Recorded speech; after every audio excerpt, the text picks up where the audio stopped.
चनाब के साए, सर्दियों की सख्त रात थी।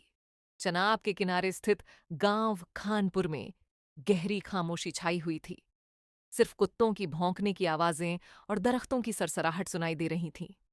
लोग अपने घरों में दुबके बैठे थे, क्योंकि उस रात की हवा में कुछ अजीब सा था, जैसे कोई अनहोनी होने वाली हो।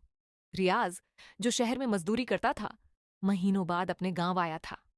उसके साथ उसका दोस्त नवेद भी था, जो जिद्दी और बेखौफ था। जैसे ही वे गांव पहुंचे, उनका बचपन का दोस्त आसिफ उनसे मिलने आया। गपशप के दौरान आसिफ ने एक दिल दहला देने वाली कहानी सुनाई। कल रात की बात है, हफीज और उसके दो दोस्त दरिया पार हवेली के पास मछलियां पकड़ने गए थे। अचानक उन्हें एक औरत के रोने की आवाजें सुनाई देने लगीं।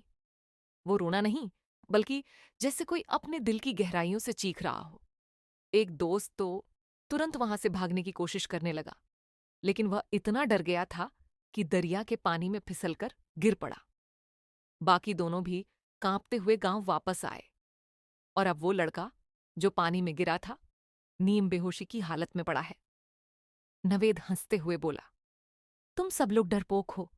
क्या भूत प्रेत की कहानियां सुनकर डर जाना चाहिए? ये सब बस लोगों के दिमाग के खेल हैं। आसिफ ने धीमी आवाज में कहा, नवेद, हमने खुद उस हवेली के पास अजीब हरकतें देखी हैं। वहां की खिड़कियां खुद ब खुद खुलती और बंद होती हैं। कभी कभी तो किसी का साया भी नजर आता है। नवेद ने चुनौती समझते हुए कहा, चलो अभी जाकर देखते हैं। देखता हूं तुम्हारे भूत प्रेत का क्या मामला है। रियाज ने डरते हुए कहा, यार, ये इतना आसान नहीं है। वो जगह मुंह तोड़ है। हम सुबह जाकर देख लेंगे। नवेद ने तंजी हंसी हंसते हुए कहा, डरपोक मत बनो। रात का वक्त ही सही होता है सच्चाई को जानने के लिए। नवेद की जिद के सामने दोनों हार गए।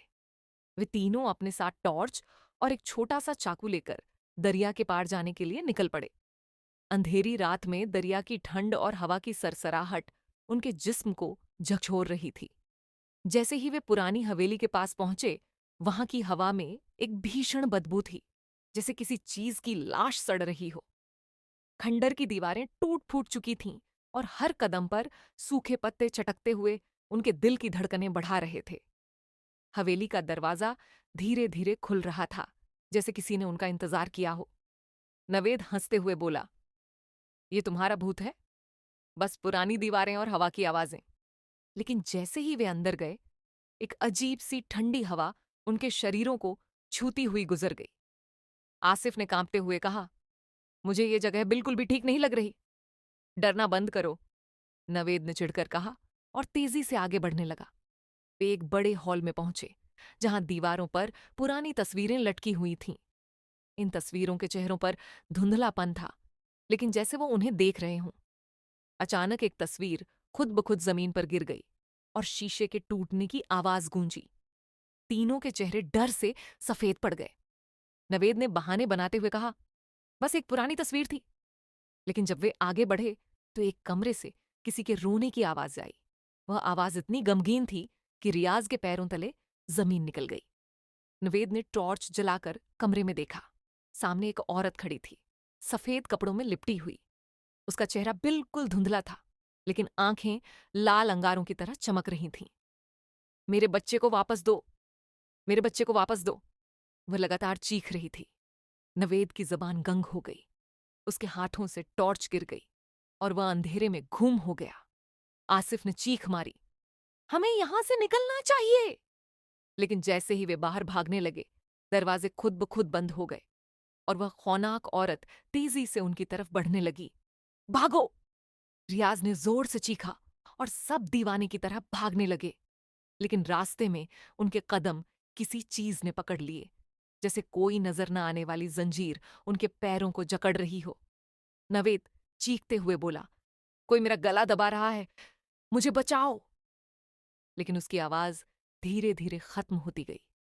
आसिफ की चीखें भी डर में गुम हो गईं, और रियाज, जो अपनी पूरी ताकत से भागने की कोशिश कर रहा था, अचानक जमीन पर गिरा और बेहोश हो गया।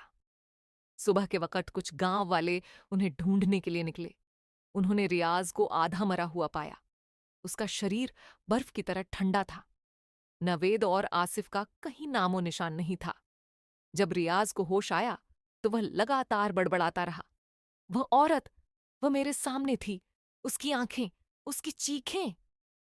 गांव वाले उस दिन के बाद कभी उस हवेली के पास भी नहीं गए। और नवेद और आसिफ का क्या हुआ, ये कोई नहीं जान सका। आज भी कभी कभी रात के वक्त लोगों को हवेली के पास किसी के चीखने की आवाजें सुनाई देती हैं, मेरे बच्चे को वापस दो,